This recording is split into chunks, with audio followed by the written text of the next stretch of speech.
Hey, Professor Jelly, I'm back.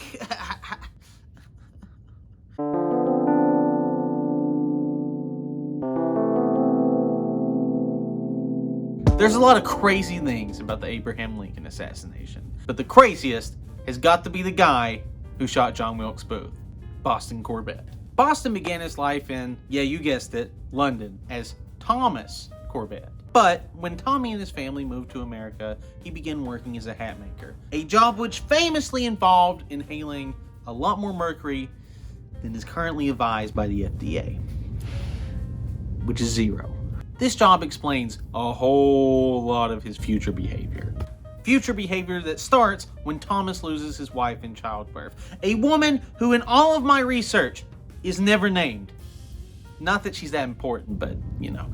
After the loss of his wife, Thomas becomes completely distraught. He starts drinking all the time, he loses his job, he loses his house, and he looks like he's at the end of his rope. Until one fateful night when he was confronted by a street preacher and he said, "Hey, I ain't drinking no more, I'm living for the Lord." Henceforth he was known as Boston Corbett, a name which he gave himself in honor of the town that saved him from the drink. Boston. But he would be known the most as simply the Glory to God Man, name that he earned by screaming "Glory to God!" all day long. Oh yeah, I forget.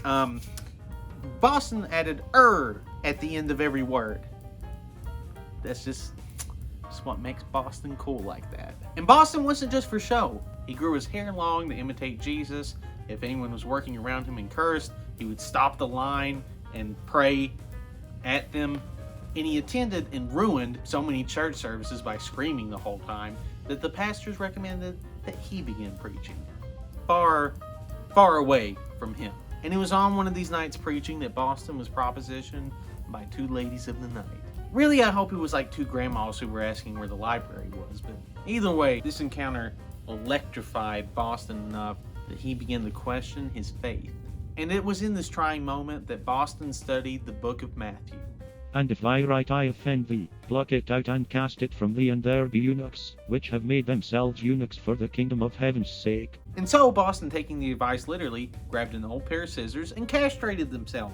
And then he went to a prayer meeting and people were worried, so then he went to the hospital and nearly died and was laid up for a month. He was good. And then the Civil War started, but Boston, being a lover of peace, and the pastor, he said, "Give me the gun, I want to kill some people." Boston kept up to his old tricks in the army though. He carried a Bible everywhere he went, he didn't follow any orders he didn't want to, and if you made the mistake of cursing around him, oh, heaven forbid. This came to a head when noted potty mouth Colonel Butterfield gave his army the cussing of a lifetime. Boston, being insane, stepped forward and said, "Colonel Butterfield, don't you know you're breaking God's law?" And then Colonel Butterfield threw him in jail. But imitating Paul and Silas, Boston began to sing. But Boston was really bad at singing. Really, really bad. So bad that Colonel Butterfield offered to pardon him if he would just shut up and apologize. Boston, seeing that God is obviously on his side in this matter, just began to sing louder. It was so bad that Colonel Butterfield kicked Boston out of the army just so he wouldn't have to hear another verse. But this was in the days before computers, so Boston just went and joined another part of the army. Eventually, Boston did see combat, and he was actually an exceptionally good soldier because he was crazy. Corbett would run around on the battlefield, singing and praying at the top of his lungs. Later, he said that he prayed for every man that he killed, and he killed a lot. When his unit fought Gray's Ghost, one of the most notorious units in the Confederate Army, they surrendered. Well, they surrendered. Boston didn't surrender. Boston kept shooting until he ran out of ammo, and then got a big stick and started whacking them. When he finally did get pinned down, Boston was given the worst punishment a man could get in the Civil War. He was sent to Andersonville. Andersonville was a Confederate POW camp, but not in the Hogan's Heroes type of way, but in the not funny type of way. The conditions were so bad that even though it was only open for a year, of the 45,000 men who stayed there, 1/3 died. Eventually, Boston is traded for some other prisoners, and he gets out just in time for him to play a small part in history. So a little backstory. Once Booth shot Lincoln, he ran around through the countryside until he was eventually holed up in this tobacco barn. They were like, "Come out!" And Booth was like, "I don't think I will." So then they caught the barn on fire. So with all this going on, Boston is just one of the people that gets called in to apprehend Booth. Now, this is where, okay, someone's lying. So the soldiers were under strict orders not to kill Booth because the commanding officers obviously wanted to bring Booth in for questioning to figure out the entire conspiracy. Now, what Boston says happened is that he looked into the barn and he saw Booth waving his pistol around. So, in fear of the safety of his men, he got his gun and shot not to kill Booth, but, make him not feel so good.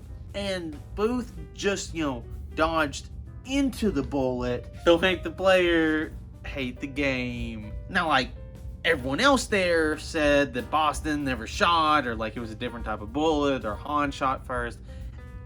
Did he do it? I mean, so you have like the most notable moment of this guy's life, and it's like, did he do it? Boston thought they did it. Because all we really know is that whenever they asked who did it, Boston was like, "I did it." So, once again, Corbett is thrown in prison for disobeying direct orders because God says. But by the time that he makes it the Secretary of War, Edwin Stanton, Boston is being declared a hero of the Republic. And Edwin, wisely seeing the growing crowd of supporters outside, says, "Release the Patriot and freeze Boston of all charges." When Boston gets out, it is like the Beatles landing in New York. Crowds of people flood the streets of New York, asking for autographs, his horse, everything. So Boston becomes one of these people that goes from like being absolutely nobody to internationally famous overnight. Also, like many of these people, he tries to capitalize on this fame by giving these lecture tours. So these lectures would be given at like women's clubs or Sunday schools, and they were supposed to be like this brave story of how he became Lincoln's Avenger. But they would always end up derailing into some hellfire and brimstone sermon about how like Boston doesn't believe in Santa Claus or something. So it didn't like take long for that lecture money to dry up. The end of his lecturing career kind of set the tone for the rest of his life, because while he was the guy who shot Booth, he only ended up with like $50 in Coles cash from the government.